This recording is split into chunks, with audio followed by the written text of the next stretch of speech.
got John McMullen and Jody McDonald, Mac and Mac Birds 365 here on the JAKIB Media YouTube channel.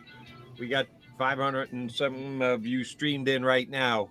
Come on, we haven't asked in a while. Hit the like button. And we don't ask for favors altogether too often, and we try and give you 2 hours of Eagle conversation each and every single day. The least you can do is hit the like button.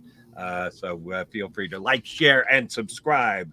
Let's see if you like this potential trade, John McMullen.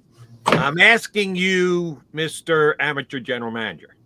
I'm not asking you to give me what you think the Eagles will do, okay? Because those are different, and you say that from time to time. No, I'm telling you what I think the Eagles will do. I'm asking you to put that aside. Don't put yourself in Howie Roseman's shoes. Just your evaluation as a amateur general manager, make-believe general manager. I do it all the time, so I'm going to ask you to do it too. Patrick Queen available. The Ravens can't afford to pay a second linebacker $12 million since they're already paying Roquan Smith that kind of money. They traded for him. They love him. They wanted to keep him. They gave him a mega deal. So it basically eliminates Queen from the fifth-year option because it would elevate all the way to $12 million, which, by the way, all those fifth-year options, people just, they pick up the fifth-year option. The fifth-year option goes up big time from what they were making prior to, because those first 4 years, you can do the signing bonus thing. You can bring the salary down. You can, Queen this year, it's going to cost $2 million, like 2.2 or somewhere thereabouts, because it's all in the signing bonus first. So then you get hit with that fifth-year option. Oh, shoot, that's all upfront money. That's a huge cap hit. So the Ravens are going, we're not going to be able to take that cap hit. Now they can negotiate with them, but they don't want to just put that on the books and then say, we'll go back and negotiate and extend. Sometimes you can do that. Sometimes you don't get it done, and then you're sitting there with that ungodly fifth-year number. I get all that to say, I get why the Ravens didn't pick it up. Doesn't mean they're definitely moving on from him, but it indicates that's the case. He's a really good player. He played every single snap he started every single game since he was a rookie. Came in as a rookie, started game one, has started every single game for the Ravens ever since. They found themselves in this cap situation because they, like the Eagles, had to give the Lamar contract to him. So they're looking at their future cap numbers. I think he's a superior linebacker. And if he does hit the open market, I would be willing to trade for him. Because he's a pretty damn good player, and I don't think they've got him locked in for this next upcoming year. I don't think you're going to get him on the cheap. Here's what I would offer. Tell me if you would do this if I were the Ravens and willing to do this deal. Would you take it if you were the general manager of the Eagles? I need a second-round pick in return, but I'd be willing to give you a fourth-round pick back. So it wouldn't be a 2, it would be the number of picks moving up from a 2, dropping down from a 4.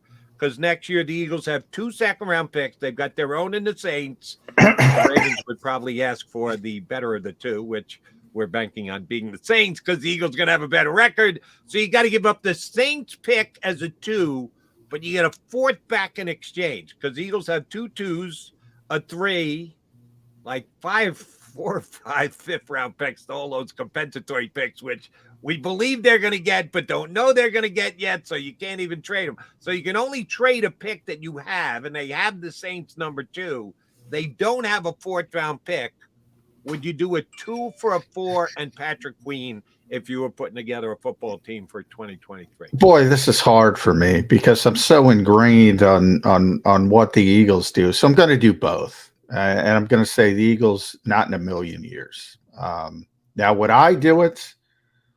I would think about it, but I'd start at a 3. Like, where you think? Yeah, see, they don't have a 3 to give up.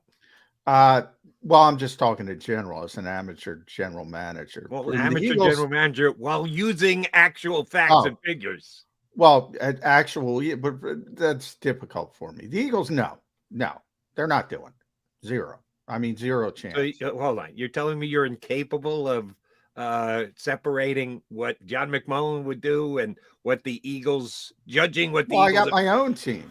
I'm going my own team. In my own team, if I had a third round pick, I'd start thinking about it at a third round pick. You and I differ on, um, he was really bad his rookie year.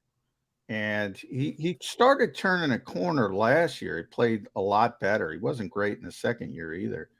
Um, I was looking up his PFF numbers, um, which isn't the be all end all. But as I say, when they say you're playing well, you're playing well. When they say you're playing poorly, you're playing poorly. He was 82 of 83 as a rookie. He had one of the lowest grades I've ever seen. Any player, any position. He was not good as a rookie. Not good as a second year player, was 71 of 86. And last year it kind of turned a corner. He's well above average. Maybe he was starting to get it. I haven't watched every single snap of the Ravens, obviously. Nor have I. But he looks like he's starting to get it. Obviously, he's got physical skill. And that's why I say I'd start thinking about it. But here's the thing. If I'm Baltimore, like, why am I giving up on the guy? Yeah, you didn't pick up the fifth-year option. That's about 2024, as you mentioned. In 2023, it only cost 2.27. You could do that. Play it out. Let him play the year. So I wouldn't even put him on the market if I'm Baltimore. But if they do put him on the market, and then maybe we've seen it this year. That was a little theme. I brought that up a couple weeks ago. There was a bunch of guys who got their fifth-year option declined. Caleb McGarry in Atlanta got it declined, and they re-signed him because he played well in the fourth year, and he started improving. Josh Jacobs played great. They put the franchise tag on him after declining. Bradbury had a bad start to his career, started playing better last year. They turned down the option. They re-signed him. So that's how I would go about it if I'm Baltimore. I'd say, hey, man, he's starting to go in the right direction. If he plays well again, then you start talking about, what can we do? I don't see there's any urgency for them to trade him, but I can't give up a second-round pick for. But you're getting back a fourth. Yeah, it's not a second. It's a second, but getting a fourth back in return. You're getting Queen and a fourth, but you got to give up a second-round pick. So it's the difference between a second and a fourth for a guy like Patrick Queen, who, as you just noted, really took a step forward last year. If I'm the Eagles, I'd do that in a heartbeat. Yeah. Well, from the Eagles part, like I said, they're not paying him 2.26. Forget about, I mean, they don't give a crap about that position. From their standpoint, no, they're not. And by the way, I don't know why Baltimore would trade him at this point, because the value. Yeah, none of us know that, but we thought that, oh, wow, Detroit drafted a running back at number 12. Maybe they trade DeAndre Swift. 24 hours later, they traded DeAndre Swift. And that's a good point. I have to look at Baltimore. I have to look at Baltimore's draft. Well, they took the kid from Clemson. Is going to be his replacement. The guy I was hoping the Eagles had some interest in. Again, like we've just been discussing, hoping against hope, swimming upstream, because the Eagles have this overall stance of, linebackers. Do we really need to even put linebackers on the field? Yes, I still think it's necessary to have linebackers on the field, but they took one of the best linebackers in the draft from Clemson. So, I think they've already kind of moved on. Yeah, that changes it. That might change things a little bit from their perspective. But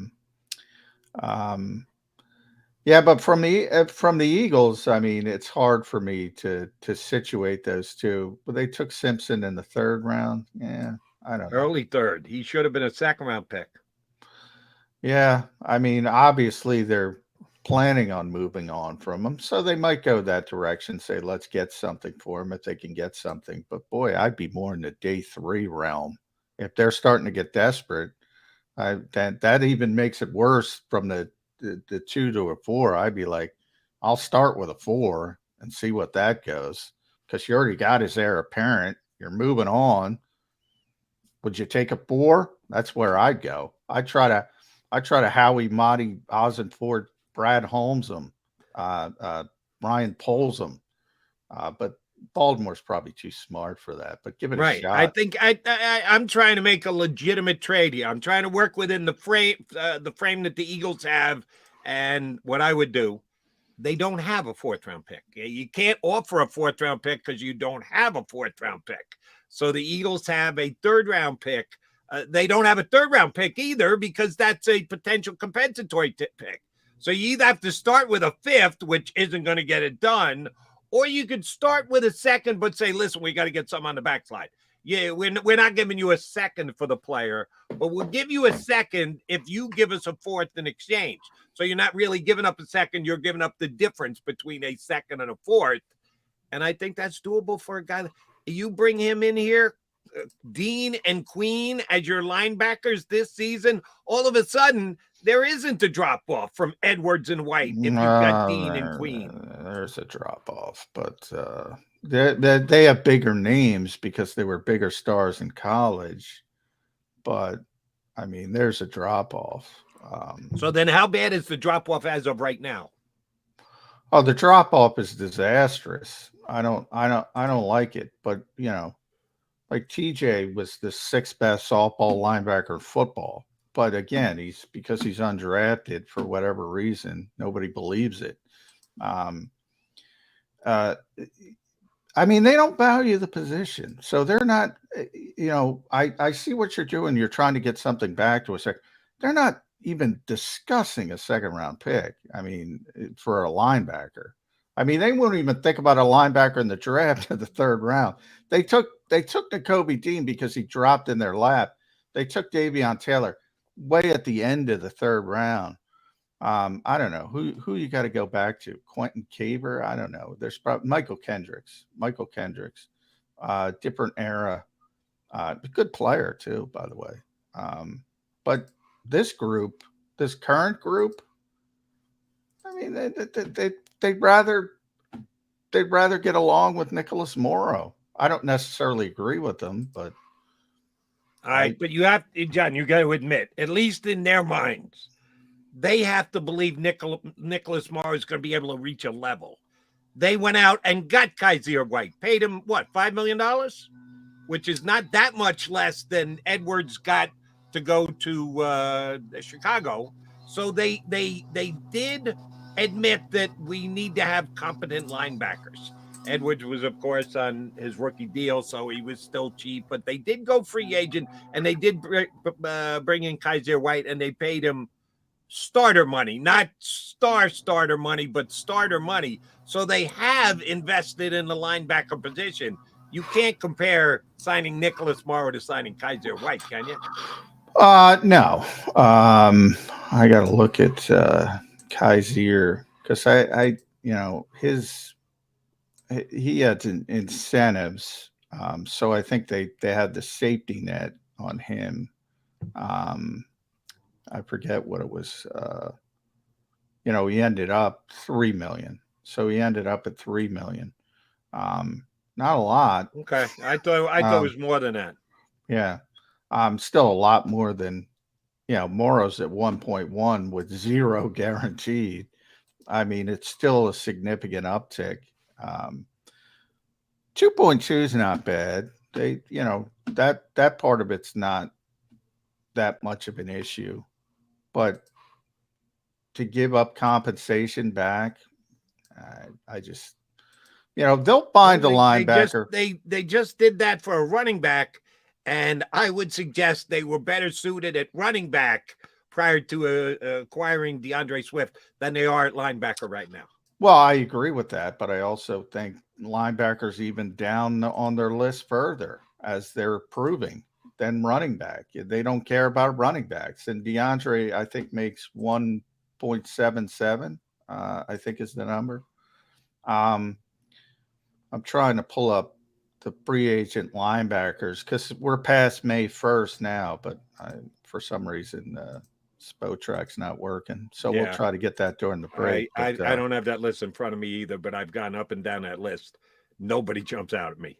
There really isn't a free agent linebacker. Now, guys shake loose. As we're discussing Patrick Queen here today, teams make other moves that make guys look like they're available via trade. Teams get up against a cap and say, yeah, we've got to be able to free up some money, and they let a player go like, oh, the Giants did last year with James Bradbury. So, yeah, somebody could shake loose. But right now, the free agent list, there isn't anybody out there that I would say, yes, the Eagles could get on the cheap, because apparently they always go on the cheap with linebacker who could actually be an upgrade to come in here. I don't think that guy's out there on the street. Yeah, maybe not. And it might be that it might be all the way down to August 30th. That linebacker might be the C.J. Gardner Johnson of this year. You know, somebody on the final year of his rookie deal. Some late in the process. Ultimately, I think they're going to find a linebacker somewhere, but I don't think they're giving up a day 2 pick, even if they get something back on top of it for said linebacker, whomever it may be. Where did Queen? I know you punched up. Where did he rank among off-ball linebackers per PFF this past year? 31. Significantly improved. Significantly. He was 82 of 83, 71 of 86, and then last year was 31st. So big improvement. And Nicholas Morrow was what as a linebacker this year? Yeah, not good. Yeah, I mean, I'm not a Nicholas Morrow fan. I think that makes two of us. I'm probably a bigger fan than you are, but neither one of us is a very big fan of Nick Morrow. 64. Nicholas Morrow. Yeah, I'll take the guy 31 over. I'll tell you what, in 2020, Nicholas Morrow, though, career year was 25 of 83. Yeah, maybe he's got a little more juice than they get. But yeah, we're 2 years removed from the COVID year of the NFL. I'll lean toward the guy who's trending up rather than the guy who's trending. Here's the deal: when you look at somebody like Nicholas Morrow, and this is my problem with the Eagles' defense as a whole, so many career years. So he was 64 of 85 as a rookie, 78 of 91 in 2018, 77 of 90 in 2019, and 64 of 81 last year. 2020. He was 25 of 83. In 2021, he didn't even obviously grade. So, it was bad. Okay, bad. I don't like that trend. No, nor do I. All right, he's John McMullen. I'm Jody McDonald. We are your Mac Birds 365 guys. Got our pal Dave Zingaro from NBC Sports Philadelphia. Seen a lot of his handsome face on TV over these last couple of days with the Eagles draft. We'll get DZ on the record with how much the Birds improved next here on Birds 365. Weather